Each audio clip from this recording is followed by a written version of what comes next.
Assalamualaikum warahmatullahi wabarakatuh. Perkenalkan, nama saya Marsyita Febrianti Ahmad dengan NIM J1A118280 dari konsentrasi K3 Program Studi Kesehatan Masyarakat Fakultas Kesehatan Masyarakat Universitas Haluoleo Kendari.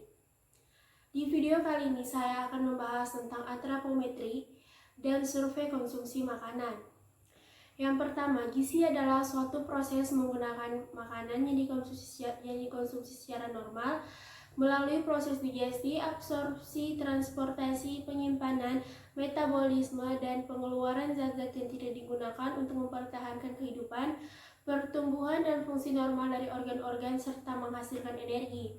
Status gizi adalah keadaan akibat dari keseimbangan antara konsumsi dan penyerapan gizi dan penggunaan zat gizi tersebut atau bentuk dari nutritur variabel tertentu. Kemudian antropometri. Secara harfiah, kata antropometri berasal dari bahasa Yunani yaitu anthropos yang berarti manusia dan metrik berarti ukuran. Jadi antropometri adalah ukuran tubuh manusia. Secara definisi, antropometri adalah studi yang mempelajari tentang ukuran tubuh manusia.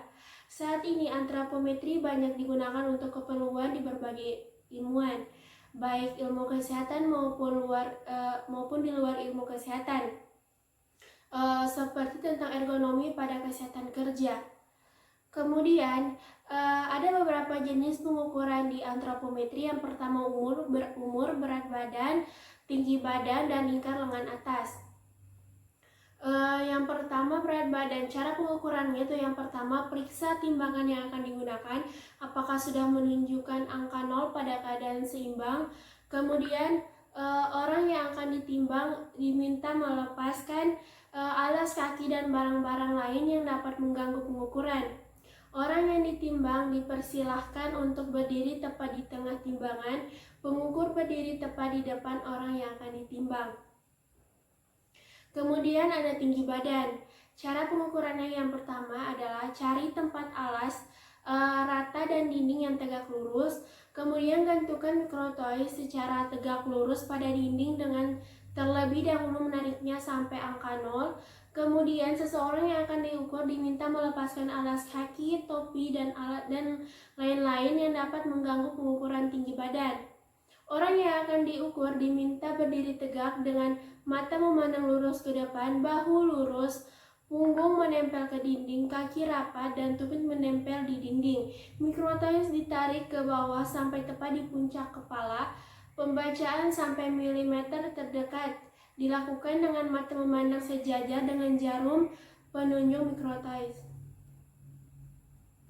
Kemudian pengukuran lingkar lengan atas. Yang pertama, pengukur berdiri menghadap bagian kiri seseorang yang akan diukur. Kemudian seseorang yang akan diukur berdiri tegak menghadap lurus ke depan. Pengukuran dilakukan pada lengan kiri atau pada lengan yang jarang atau yang tidak sering digunakan untuk beraktivitas. Kemudian seseorang yang diukur diminta untuk membengkokkan siku 90 derajat dan meletakkan lengan bawah di depan tubuh. Cari tonjolan tulang pada bahu dan punggung siku. Ukur jarak kedua ujung tulang tersebut dengan menggunakan tali. Lipat tali menjadi dua bagian yang sama. Beri tanda dengan spidol pada pertengahan kedua tonjolan tulang tersebut.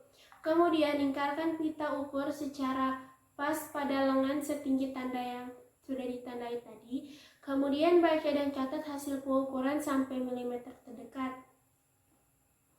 Kemudian untuk mensurvei konsumsi makanan ada dua metode. Yang pertama Futrikal 24 jam.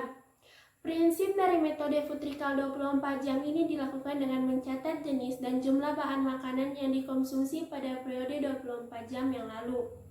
Dalam metode Futrikal 24 jam, responden disuruh menceritakan semua yang dimakan dan diminum selama 24 jam yang lalu, termasuk cara memasak dan merek makanan bila dibeli dalam bentuk kemasan.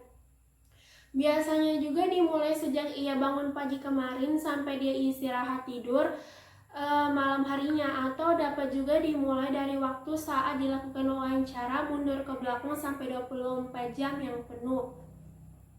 Kemudian metode yang kedua ada food frequency questionnaire, merupakan sebuah kuesioner yang memberikan gambaran konsumsi energi dan zat gizi lainnya dalam bentuk frekuensi konsumsi seseorang. Frekuensi tersebut antara lain ada harian, mingguan, bulanan, dan tahunan yang kemudian dikonversikan menjadi konsumsi per hari. FFK memberikan gambaran pola atau kebiasaan makan individu terhadap zat gizi, bahan makanan, dan makanan yang tercantum dalam FFK tersebut dapat dibuat sesuai kebutuhan peneliti dan sarana penelitian. Sekian itulah tadi sedikit tentang antropometri dan survei konsumsi makanan. Mohon maaf apabila ada salah kata. Wabillahi taufiq wal hidayah. Wassalamualaikum warahmatullahi wabarakatuh.